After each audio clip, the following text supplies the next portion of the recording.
Internet, the psychoanalytic talk. Today we're going to talk about two important concepts, egosyntonic and egodystonic. But before we dive into those two ideas, I need to present the concept of the ego, as the ego is fundamental to understand those two notions. So let's give a quick understanding of the ego. The ego is the conscious part of the mind. It is, in a way, the image that we picture ourselves to be. For Freud, it is also the most, the closest of all the mental parts that we have to our identity. Our identity, in Freud's theories, is completely intertwined with the ego. And what you have to understand is that the ego develops through years and years and even decades. And there's no fully perfect ego. Like, the ego always continues to grow. The ego is not necessarily genuine or false as the self, but is more of how the individual presents themselves to the world. It includes a persona, but it's also how the individual sees himself. So in this instance, it's the part of the mind that in a way has to appeal to the superego, i.e. the internal police, and has to try and push away the drives of the id, i.e. the drives that would make a lot of problems. And we're going to see that later in the video. So now that you've understood the ego in a very summary way, but still, we can then dive into egosyntonic and egodystonic. So, egosyntonic or syntonic is this idea that fundamentally, when you build that version of yourself, there are things that correspond to your character, that are, so to speak, in character for you to do or for you to feel. Now, for most people, what is in character is kindness, care, for example, sometimes even helping others. All of these societal values are often internalized by the ego and become part and parcel of what it is and the version that we have of ourselves. That version is not necessarily good or bad, and that's not what egosyntonic is about. It's not about good or bad. It's about if the action that you're doing in the world fits the character that you've built inwards and that you're in a way playing both for yourself and for others. And if it's the case, if it matches, then it's egosyntonic, i.e. it's going to appease the ego, and the ego is going to not have any conflict towards that behavior or that action or that way of being. So in a way, a lot of our actions are dictated by the need for it to be egosyntonic, right? So this is the matching actions of the version we believe in ourselves and we believe to be, right? Very simple. Now let's move on to egodystonic. So egodystonic is the opposite. These are actions, behaviors that do not match with the image that we have of ourselves, that do not match our identity and what we believe ourselves to be. So, very, very simply, egodystonics often are for people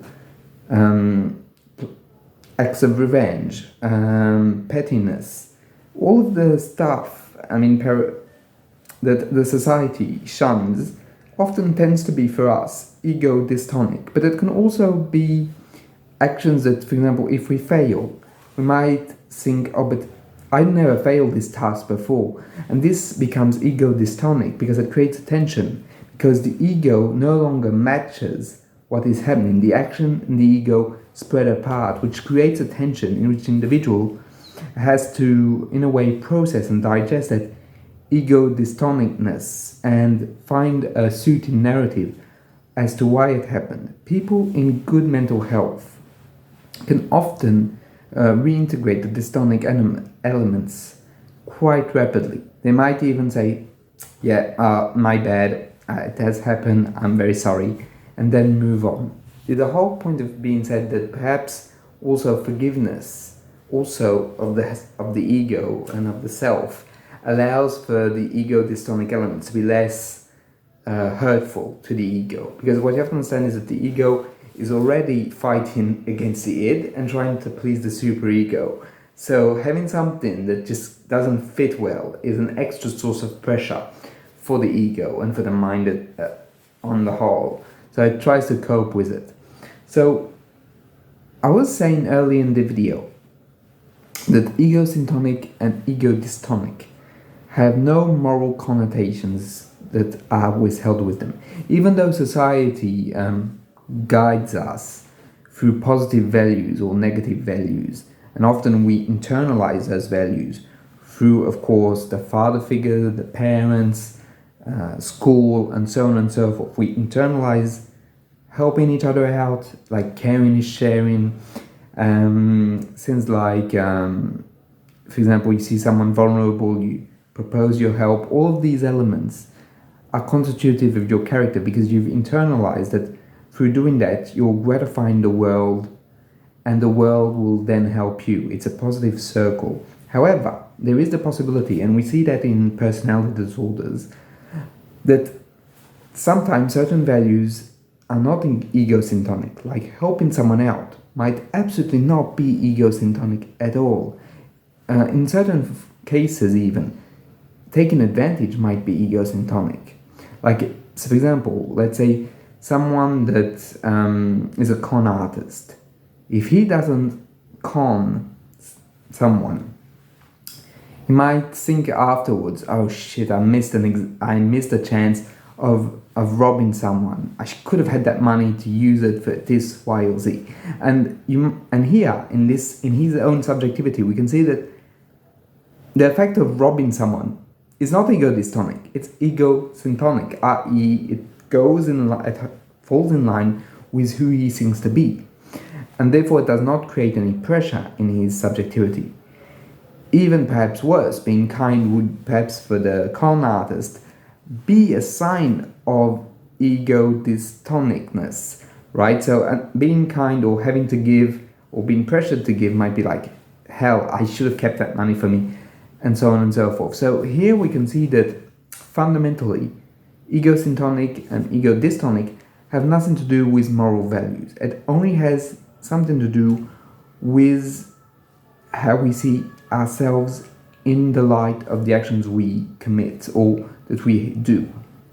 I also should precise that in certain cases, for example, for Kernberg, the most complicated people to treat in psychotherapy are people who enjoy sadistic actions. And here, when I mean sadistic actions, I'm not meaning like mild sadism of like enjoying when your worst enemy falls down the stairs, right? I'm saying someone that like hurts others and enjoys hurting others. He said for Otto Kernberg, those people are the hardest because that act of sadism of wanting to destroy the other doesn't go against who they seem to be. Quite the opposite, they enjoy it and for them it's part of who they are. Therefore, it's very complicated to treat because fundamentally it doesn't go against their nature or their perceived nature of themselves. So very simply, there is this idea often that we trivialize egosyntonic with good and egodystonic with bad. It's not the case, and I just wanted to emphasize that. I also wanted to emphasize that no one has a perfectly egosyntonic all the time. Sometimes we do things that are cause for consequences or are not accurate or are not good. And in those moments, good here for us or for the image of ourselves. And here it creates egodystonicness. So egosyntonic and egodystonic have nothing to do with psychopathology, even though one might say that certain psychopathologies might be more inclined to be egodystonic. For example, in the case of obsessional neurosis, there might be a lot of super-ego, forced dystonicness onto the ego. Like things that might have gone well, but will be reinterpreted internally to have gone badly, right? So there might be a lot of egodystonicness in the symptoms. And likewise, for example, there might be a lot of egosyntonicness and not dystonicness, egosyntonicness into personality disorders where they don't see where the problem lies with certain forms of behavior because it's compatible with who they think they are.